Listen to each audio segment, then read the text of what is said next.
उत्तर प्रदेश के बहराइच में लोग आजकल खौफ में जी रहे हैं। खौफ ऐसा कि रातों की नींद गायब है, दिन में भी घर से बाहर निकलने में डर लग रहा है। माता पिता अपने छोटे छोटे बच्चों को सहेज कर रखे हुए हैं क्योंकि डर बहुत बड़ा है। बाहर पुलिस और प्रशासन का पूरा लाव लश्कर मौजूद है, लेकिन लोगों के अंदर खौफ ऐसा है कि जीना मुहाल हो गया है। आदमखोर भेड़िए अटैक कर रहे हैं। बहराइच में आदमखोर भेड़ियों का हमला जारी है। कल रात भी भेड़ियों ने 2 जगहों पर लोगों को निशाना बनाया। इसमें 2.5 साल की बच्ची की मौत हो गई, जबकि 65 साल की एक बुजुर्ग महिला घायल है। महिला को अस्पताल में भर्ती कराया गया है। अब तक इलाके में 4 भेड़ियों को पकड़ लिया गया है, लेकिन प्रशासन का कहना यह है कि 2 भेड़िए अभी भी खुले घूम रहे हैं। लेकिन क्या वाकई में इलाके में 2 ही भेड़िए हैं जो आदमखोर हैं, या उनकी तादाद इससे ज्यादा है? आखिर प्रशासन को उन्हें पकड़ने में दिक्कत क्या आ रही है? सीएम योगी ने अधिकारियों को क्या आदेश दिया, एक एक करके आपके सामने रखूंगी। पहले आप जान लीजिए कल रात बहराइच में क्या हुआ। अभी तक बहराइच के महसी इलाके में भेड़ियों के ज्यादातर हमले हो रहे थे, लेकिन कल रात हरदी थाना इलाके में भेड़ियों ने शिकार किया। इन्होंने अपनी जगह बदल ली है।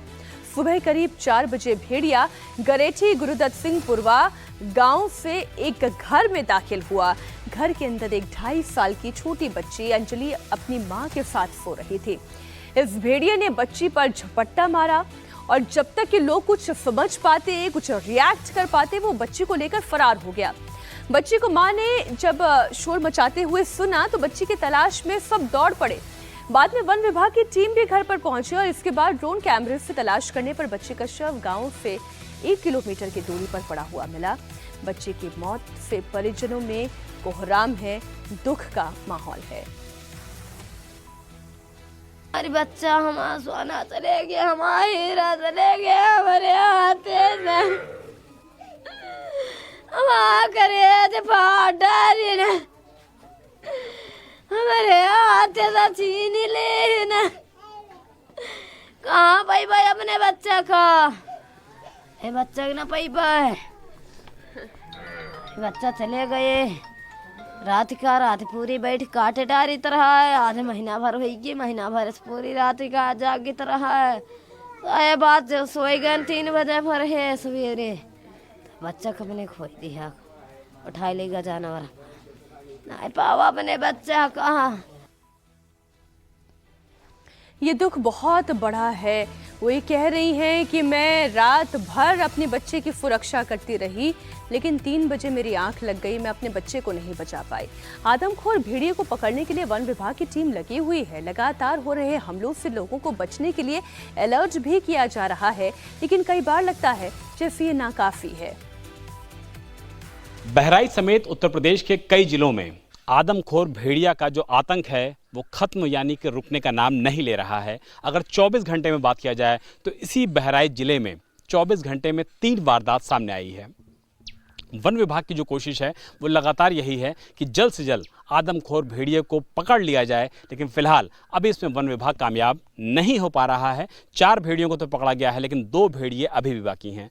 ये केज है, ये इस तरीके का जाल होता है जिसमें बकरी को लगाया जाता है और उसके बाद जब भेड़िया आता है तो इसी में वो फंस जाता है और ये पूरा जाल है ये बाकायदा बंद हो जाता है। इसमें इस तरीके की सिलवटें की जाती हैं कि इसको आसानी से बंद किया जा सके और बकरी के तौर पर यहाँ पर उसके लिए एक निवाला लगाया जाता है। और फिलहाल हरबख्शपुरवा ये गाँव है जहाँ पर आतंक की सबसे पहले जब शुरुआत हुई थी तो इस केज को लाया गया है, यहाँ पे रखा गया है। वन विभाग की जो टीमें हैं वो गांव-गांव जा रही हैं, लोगों को अलर्ट कर रही हैं, लोगों के साथ जन जागरण का कार्यक्रम कर रही हैं ताकि भेड़िए को जल्द से जल्द पकड़ा जा सके और उसके आतंक को खत्म किया जा सके। हरबख्शपुरवा वही गाँव है जहाँ पर सबसे ज़्यादा भेड़िए का आतंक रहा और इसी गाँव में एक बच्चे को भेड़िए ने अपना निशाना भी बनाया। आप देखिए किस तरीके से जो बड़ी बड़ी रस्सियाँ हैं, इस रस्सियों के जाल को भी यहाँ पर लाया गया है और इस जाल के माध्यम से भेड़िए को पकड़ने की जो कोशिश है वो लगातार जारी है। ये बहुत ज़्यादा मजबूत जाल होता है, अगर इसके बीच में कोई आ जाता है तो वो निश्चित तौर पर निकल नहीं सकता है। और इसीलिए जो वन विभाग की टीम है इस पूरे इलाके में, आप देखिए जो गन्ने के खेत हैं, तमाम बड़े बड़े खेत हैं, दूर तक जहाँ तक आपकी नज़र जाएगी कछार के इलाके भी हैं, इसके अलावा खेतों का भी इलाका है और इन्हीं सब इलाकों का फ़ायदा उठा करके भेड़िया फ़िलहाल भागने में कामयाब हो जा रहा है। कहा यह भी जा रहा है कि जो लंगड़ा भेड़िया है वो लंगड़ा भेड़िया सबसे ज़्यादा खतरनाक है भेड़ियों के झुंड में। हालांकि जो स्कैनर से, ड्रोन कैमरों से अब तक जो नज़र सामने आई है उसके मुताबिक 6 भेड़ियों की संख्या हो सकती है। 4 उनमें पकड़े जा चुके हैं, 2 अभी भी बाकी हैं। जिस वक्त पुरवा गांव में भेड़िए ने 3 साल की बच्ची पर हमला किया, उसके करीब 4 घंटे पहले एक और जगह आदमखोरों ने अटैक किया। रात करीब 12 बजे बाराकोटिया गांव में घर के बरामदे में लेटी हुई 65 साल की बुजुर्ग महिला पर भेड़िए ने हमला किया। परिजनों के शोर मचाने पर भेड़िया उन्हें छोड़कर भाग गया, लेकिन तब तक उनके गले को बुरी तरह से वो घायल कर चुका था। बुजुर्ग को महसी प्राथमिक चिकित्सा केंद्र ले जाया गया, लेकिन डॉक्टर्स ने उन्हें बहराइच के मेडिकल कॉलेज को रेफर कर दिया, जहां पर उनका इलाज किया जा रहा है। क्या हुआ आपके साथ? भेड़िया काट लिया है नदी खान। कहाँ पर थी आप? अंदर लेटे थे साहब। आपको खींच ले जा रहा था क्या? हैं? मंडी पर से बाहर खींच लाया। कितनी दूर तक खींच ले गया?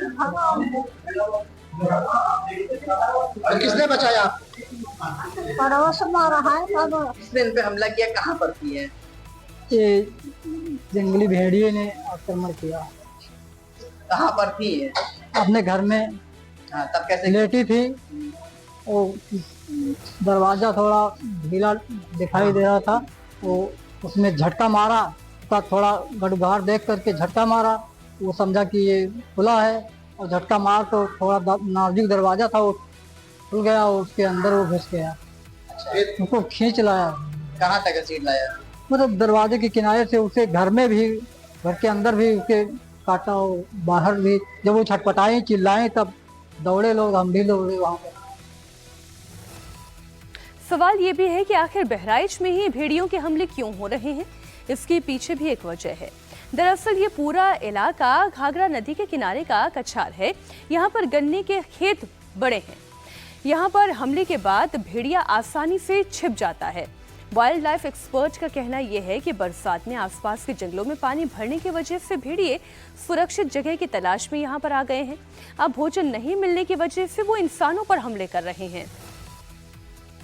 हम इस समय बहराइच में मौजूद हैं और बहराइच में जिस तरीके से आदमखोर भेड़िए का आतंक फैला हुआ है, सबसे बड़ा सवाल ये उठता है कि इतनी कोशिशों के बावजूद प्रशासन और वन विभाग की टीम आखिर भेड़ियों के झुंड को पूरी तरीके से न्यूट्रलाइज क्यों नहीं कर पा रही है। हम ग्राउंड जीरो पर मौजूद हैं और ग्राउंड जीरो पर बहराइच का जो पूरा ज्योग्राफिकल एरिया है उसको समझना बहुत ज़्यादा ज़रूरी है।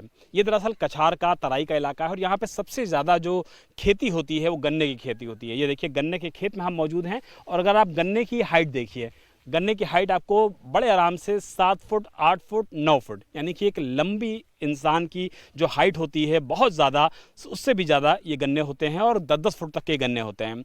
ऐसे में इन सारे इलाकों में अगर भेड़िया अंदर घुस जाता है तो भेड़िए को पकड़ना, उसको ट्रोल करना, उसका पीछा करना, चेस करके न्यूट्रलाइज करना, वो अपने आप में बहुत ज़्यादा महंगा हो जाता है। हम इस समय देखिए मौजूद हैं गन्ने के खेत के एकदम बाहरी हिस्से में। अगर आप अंदर यहाँ पर एंटर करने की कोशिश करेंगे, उसके बाद यहाँ से बाहर निकलने की कोशिश करेंगे, उसी में आपको समझ में आ जाएगा कि गन्ने के खेत में किसी को न्यूट्रलाइज करना, किसी को चेस करना अपने आप में कितना ज़्यादा मुश्किल होता है। यही वजह है कि गन्ने की खेती चूँकि इस समय शबाब पर है, पूरी तरीके से गन्ना की खेती जो है वो ऊपर उठी हुई है और ऐसे में भेड़ियों को यहाँ पर पकड़ना, उनको न्यूट्रलाइज करना लोगों के लिए, प्रशासन के लिए, वन विभाग के लिए खासी दिक्कतों का और परेशानियों का सामना बनता जा रहा है। हमारे साथ जो लोकल लोग हैं वो मौजूद हैं, उनसे बात करते हैं, जानने की कोशिश करते हैं कि आखिर क्या मौजूदा स्थिति है जिसकी वजह से प्रशासन और वन विभाग की टीम फिलहाल भेड़ियों को नहीं पकड़ पा रही है। लगातार भैया कोशिश की जा रही है, गन्ने की खेती काफ़ी बढ़ी हुई है, क्या लगता है कितना वक्त लगना चाहिए और भेड़िए पकड़े क्यों नहीं जा रहे हैं? पकड़ते हैं लेकिन अब मजबूरी, गन्ने में घुस जाते हैं, कहीं दिखाते हैं, चलते रहते हैं, ड्रोन से देखा जाता है। और जब देखा जाता है वो चलते रहते हैं तो कैसे जाल लगाएं, जो कहूँ रुकते हैं तो जाल लगाते हैं और जाल लगाते रह जाते हैं और फिर वो भाग जाते हैं। फिर यह इतना देखते देखा तो आगे बढ़ते बढ़े तो दूर तक चले जाते हैं। यहाँ से 10 किलोमीटर 15 किलोमीटर दूर तक जा सकते हैं और हर अधिकारी, प्रशासन सब जुटा है, देखभाल पुलिस तक। हमारे गाँव के विधायक सुरेश्वर सिंह वो भी 12-1 बजे तक गश्त मारते हैं कि अधिकारी आते हैं ना आते हैं। अपना भी पैदल उतर कर गांव में या प्रधान भी उनके भाई प्रमुख हैं, वो भी ब्लॉक तरह से सब कहूँ 12-1 बजे रात तक टहलते हैं।